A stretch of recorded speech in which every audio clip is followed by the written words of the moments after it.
the Renaissance Club, nestled snugly on 300 acres of famous golfing coastline on the Firth of Forth. It sits between Archerfield to the east and the venerable Muirfield Links to the west of its boundaries.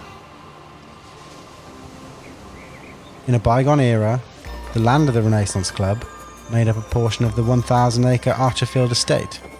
But in 2004, upon the invitation of the Savardi family, the Duke of Hamilton's representatives came to Pinehurst to discuss the possibility of building a golf course on this most famous of golfing terrain. After initial trepidation, the unique opportunity to build a course in the most historic golfing neighbourhood in the world proved too much for the brothers to resist on arguably the finest and most architecturally diverse linksland in the UK. The brothers commissioned the services of the acclaimed architect Tom Doak to create his first course design in the home of golf.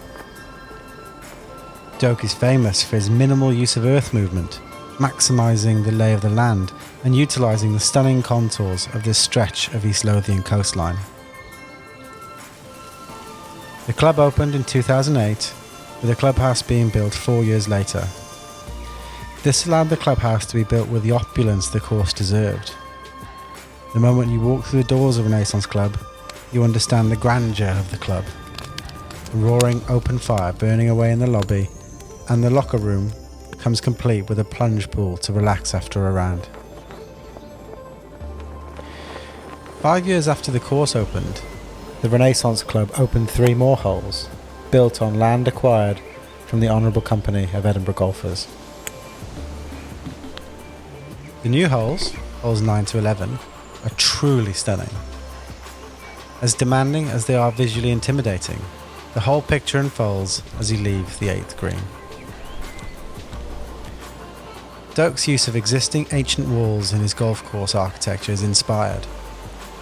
The right-hand side of the 8th green has a time-worn wall, leading your eye up to the lone, windswept tree that sits adjacent to the 9th hole. Once you approach the 9th hole, the island of Fidra becomes visible in the distance. The lighthouse on Fidra was built in 1885, and apparently, Robert Louis Stevenson often visited the beach of this area, and it is said he based the map of Treasure Island on the shape of Fidra.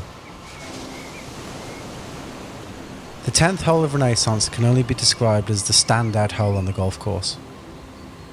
The cliff-top 10th, a superb mid-length par 4 with a wonderfully understated green, and views across a secluded beach, the aforementioned island of Fidra, and out over the Firth of Forth. Perhaps the best part of the 10th hole is its transition to the 11th tee. Upon the steep walk up the cliff to the next hole lies its halfway house, possibly the best halfway house in golf.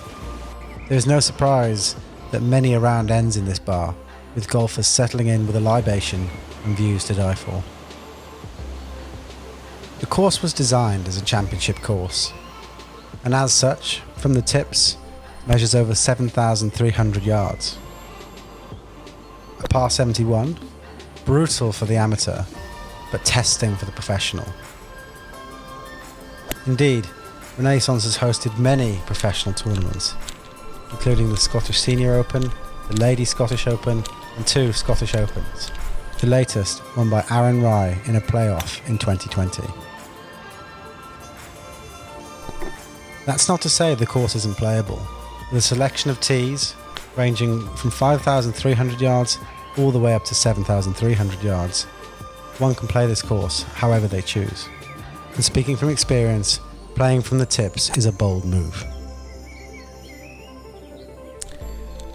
Whilst not exactly 2 loops of 9, the golf course has a number of holes that return to the house. Holes 2 and 5 return to the clubhouse, but the most magical has to be the 18th. One can only wonder if the 18th was designed with a setting sun in mind, but if not, serendipity was on the side of Mr. Doak, as driving down the 18th with the sun setting behind the clubhouse provides one of the most stunning finishing holes in golf.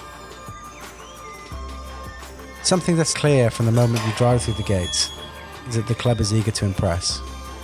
Impress its members, impress its members' guests, and impress the visitors who come to experience this wonderful club. Upon spending the day at Renaissance, one cannot help but feel impressed with everything this club has to offer. And for the lucky few that get the opportunity to play at Renaissance, sit back, relax, and soak it in, as the chance to indulge in the resplendence of this club may come but once in a lifetime.